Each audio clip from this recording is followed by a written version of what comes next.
ভাপা করব। দেখো এখানে ইলিশ আছে, এই ইলিশগুলো আমরা প্রথমে কেটে নিয়ে আসবো।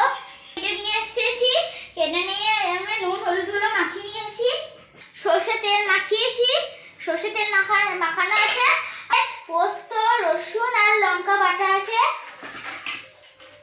বন্ধুরা সর্ষে বাটাটা দিয়ে দিচ্ছি আমরা এখানে।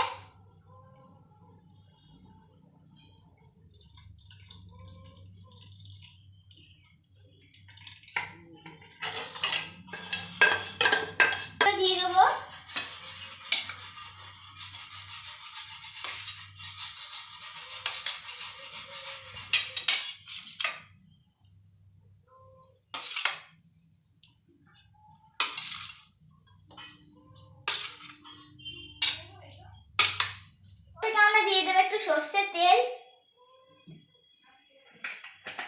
সর্ষের তেল দেওয়ার পর আমরা দিয়ে দেবো এখানে চেরা কাঁচা লঙ্কা,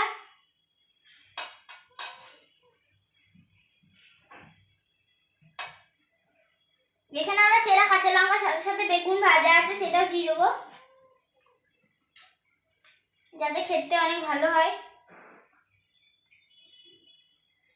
দিয়ে দিয়েছি, ঢাকা দিয়ে রেখে দেবো, এটা এখন থাকুক।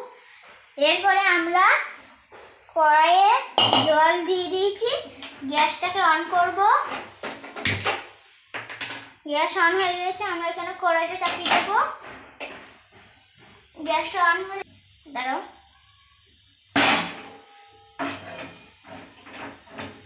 মাছটা এখানে দিয়ে দিলাম।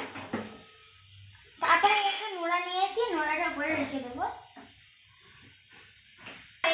দেখো সেন্ট আসছে অনেক।